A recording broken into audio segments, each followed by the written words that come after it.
My name is Michael Harper. I am 46 years old, and I work as a maintenance supervisor for a private timber management company in Eastern Oregon. I live outside a small town called Unity. It's a quiet place with more trees than people and long stretches of road where you can drive for miles without seeing another vehicle. I moved there in 2012 after my divorce. I wanted somewhere calm, predictable, and isolated. The job suited that mindset. Most of my responsibilities involve inspecting inactive logging properties. These are parcels of land where logging ended years ago, but the company still owns them. I check access gates, make sure no equipment has been tampered with, and verify that no one is trespassing or attempting to set up camps. It's not complicated work, but it requires consistency. One of the properties I was assigned to is known internally as Elk Basin Tract. It's about 40 minutes from town, accessible by a single gravel road with a locked metal gate at the entrance. The tract includes dense forest, open clearings, and several old service roads that haven't been used in decades. I was scheduled to inspect Elk Basin once a week. My routine was always the same. I'd arrive mid-morning, unlock the gate, drive the main access road, walk around the equipment shed, document any changes, then leave. Most weeks, nothing was out of place. The first thing I noticed that didn't fit was tire tracks. On one visit in late summer, I saw a set of tracks beyond the gate that weren't mine. They were narrow and had a tread pattern I didn't recognize. I assumed another company vehicle had been there and forgot to log it. I made a note and continued. The following week, the tracks were back. Same pattern. This time, they went off onto one of the side roads that wasn't part of my usual inspection. I followed them slowly, keeping the truck in low gear. The road was overgrown and it didn't look like it had been driven recently. About half a mile in, the tracks ended in a small clearing. The grass was flattened where a vehicle had turned around. There were no footprints, no trash, no signs of activity. Just the impression of tires and then nothing. I reported it to my supervisor. He told me it was probably a hunter or someone from another department and said to keep monitoring it. Over the next few weeks, I noticed small things that were harder to dismiss. The equipment shed near the center of the tract had heavy metal doors with old padlocks. I always made sure they were fully closed before leaving. On 2 separate visits, I found the doors slightly open. Not forced, not damaged, just unlatched enough to leave a gap. Inside the shed was nothing valuable. Old tools, rusted shelving, empty containers. I didn't see anything missing or disturbed. I assumed the locks were failing, but when I tested them, they held firmly.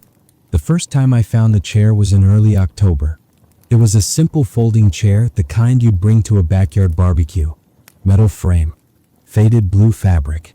It was unfolded and placed near the back wall of the shed, facing inward. I knew it wasn't company property. We didn't store anything like that on site. There were no footprints in the dust. No trash. No other signs of someone spending time there. Just the chair. I took a photo and sent it to my supervisor. He responded later that day and told me to remove it and secure the shed. I folded the chair and put it in the bed of my truck. When I got home that evening, I left it there. The next morning before work, I checked the truck. The chair was gone. The tailgate was still closed. Nothing else in the truck bed was disturbed. I didn't hear anything overnight. I live alone and my house is far enough from the road that I would have noticed someone pulling in. After that, I stopped taking anything from the property. If I found something out of place, I documented it and left it where it was.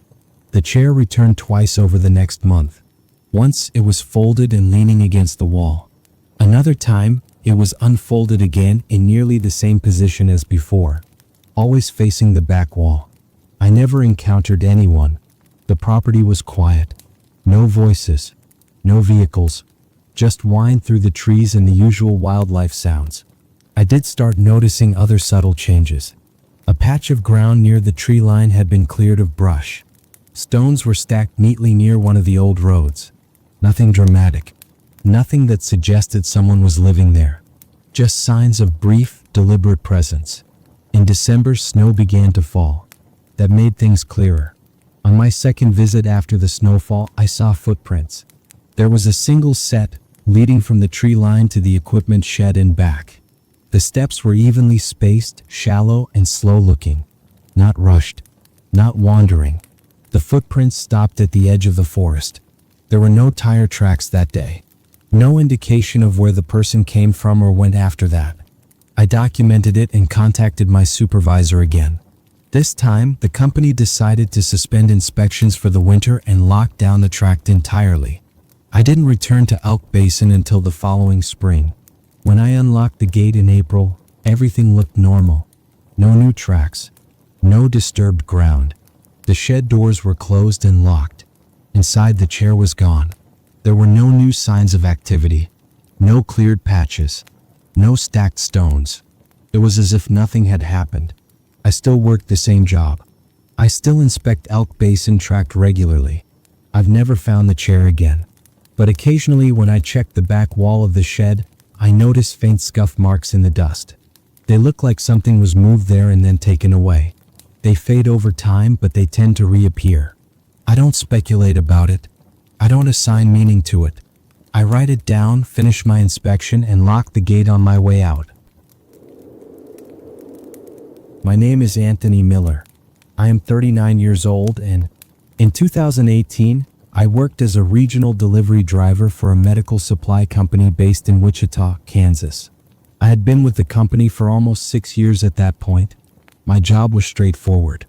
I delivered routine medical supplies to small clinics, physical therapy offices, and outpatient centers across central and western Kansas. I worked alone, drove a company box truck, and followed a fixed route that rarely changed. Most of my deliveries were scheduled weeks in advance. The clinics expected me on certain days, usually early in the morning. I preferred those hours. The highways were quiet and the towns were just waking up. I could drive for long stretches without seeing another car. My route covered a wide area. I drove through towns like Great Bend, Larned, Dighton, and smaller places that didn't even have traffic lights. Many of the clinics were located on the outskirts of town, surrounded by farmland or empty lots. It wasn't unusual to be the only vehicle in sight. One of my regular stops was a small outpatient clinic located just outside the town of Rush Center. The building sat about half a mile off Highway 96, connected by a narrow paved road. There were open fields on all sides and no nearby houses. I stopped there every Tuesday and Friday. For the first several months, nothing stood out about that location. I would pull into the parking lot, unload a few boxes, get a signature from the receptionist, and leave within 10 minutes. Then I started noticing a white sedan. The first time, it was parked in a gravel pull-off across the road from the clinic entrance. It wasn't blocking anything. It wasn't marked as a company vehicle. I assumed it belonged to someone working nearby or maybe a farmer checking his fields. I didn't think about it much. The second time, it was parked in the same spot. By the third time, I realized it hadn't moved.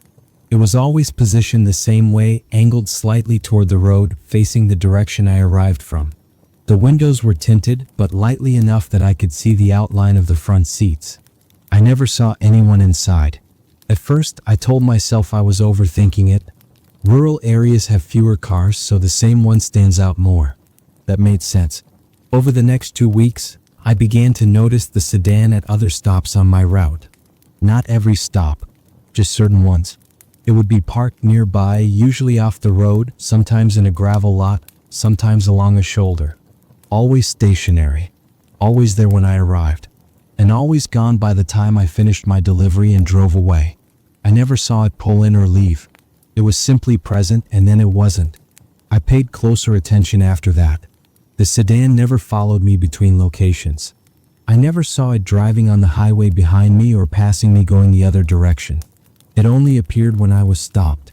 One morning, I arrived early at the Rush Center Clinic, about 20 minutes ahead of schedule.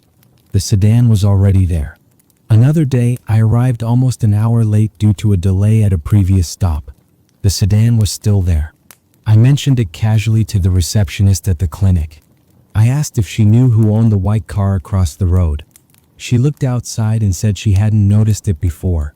She told me no one from the clinic drove a white sedan.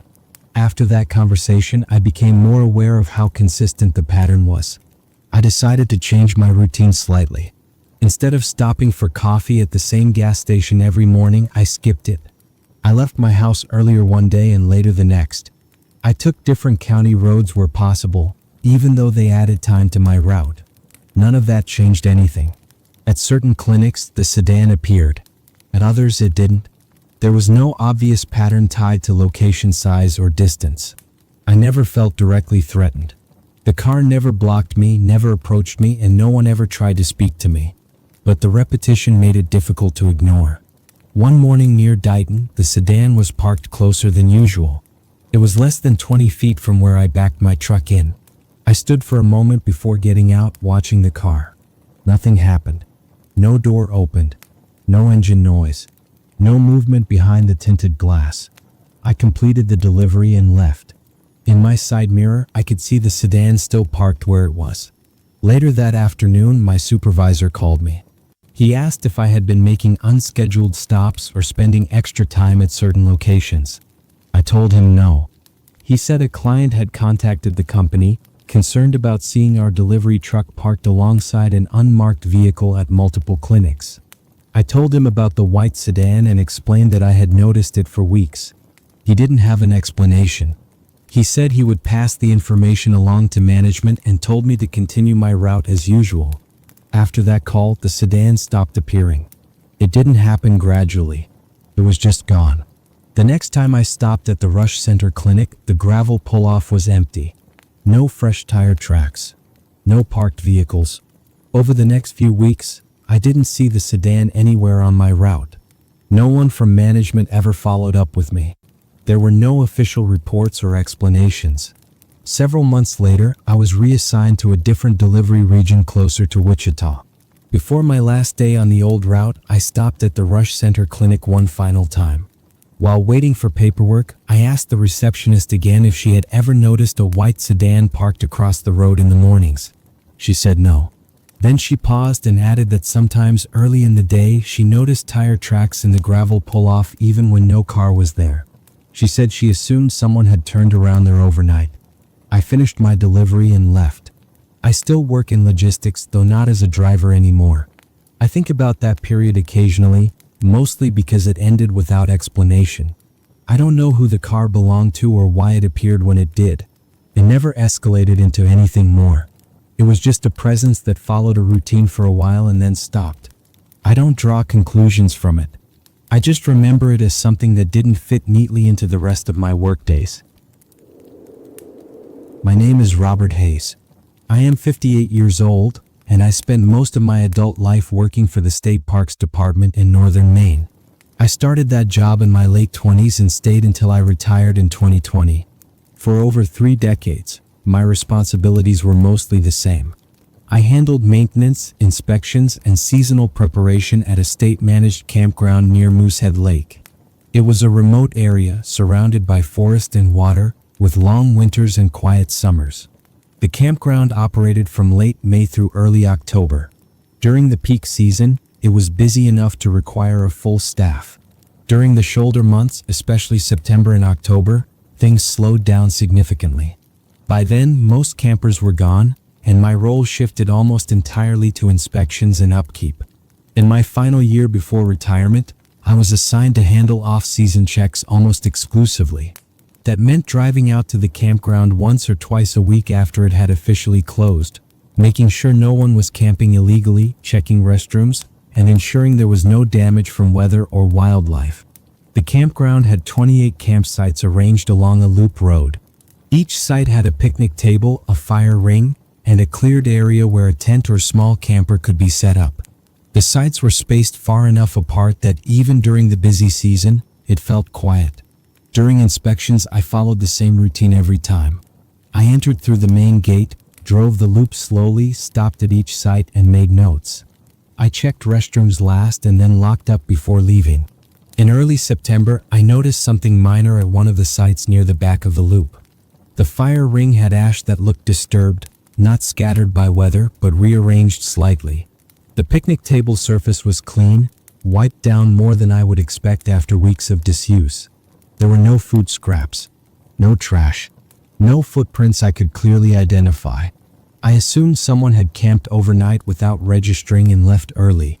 It happened occasionally, especially near the end of the season. I noted it in my report and moved on. The following week, I saw the same thing at the same site. The ash had been moved again. The table was clean again. Still no trash. Still no clear tracks leading in or out. The surrounding ground was firm and covered in pine needles, which made impressions difficult to see. I checked the sign and logs at the gate. No one had registered for that site. Over the next few weeks, the pattern continued. Every inspection, that same site showed signs of brief use. Nothing excessive. No damage. No mess. Just enough to indicate someone had been there and taken care to leave it the way they found it. I started paying closer attention. I arrived at different times of day. Early mornings just after sunrise. Late afternoons before dusk. I never found anyone there. I checked nearby sites more carefully, looking for overflow use or signs of movement between campsites. I didn't find any. By late September, the campground was officially closed, but it was still accessible. The gate was locked, but the walk-in access trails were open. That wasn't unusual. Locals sometimes used the trails for hiking. During one inspection in early October, I found something new at the site. There was a notebook placed neatly in the center of the picnic table. It was a standard spiral notebook, medium-sized, with a plain black cover. It wasn't weathered. It looked relatively new. There was no writing on the cover. I picked it up and flipped through it. Every page was blank. There was no name inside. No loose papers. No indication of where it came from or how long it had been there. I checked the surrounding area again. No one was nearby. The campground was completely quiet. I took the notebook with me and placed it in the maintenance shed, planning to log it as abandoned property. The following week, when I returned for another inspection, the notebook was back on the picnic table at the same site. It was placed in the same position as before. I didn't feel alarmed, but it was unusual enough that I reported it to my supervisor. He told me to remove it again and make sure the gate was secured properly.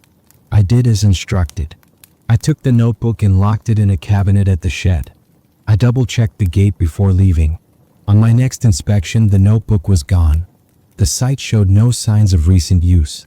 The fire ring was undisturbed. The picnic table was weathered and had leaves on it. Everything looked as it should. For the rest of that season, nothing else happened. I finished my final weeks of work and retired shortly afterward. I didn't give the situation much thought. Over the years, I had seen many odd but harmless things in the parks. This felt similar. The following summer, I returned to the campground as a visitor. I was camping with my brother at a nearby site and decided to walk the loop road one afternoon. When I reached the site where I had found the notebook, I noticed that the picnic table had been replaced. The old one had likely been removed during routine upgrades. The fire ring was new as well. Everything looked normal. As I walked past, I noticed something on the underside of the picnic table. It was a shallow carving in the wood, rectangular in shape, about the size of a notebook. It wasn't deep or obvious. I only noticed it because the light hit it at the right angle. There were no initials, no dates, just the outline. I didn't report it. I didn't feel the need to. It didn't appear harmful or threatening. I still visit the area occasionally. That site is usually empty, even during the busy season. When I pass it, I sometimes think about how carefully it was used, how little evidence was left behind. I don't know who used it or why they were so consistent. I only know that for a while, someone was there regularly, quietly, and with intention. And then they weren't.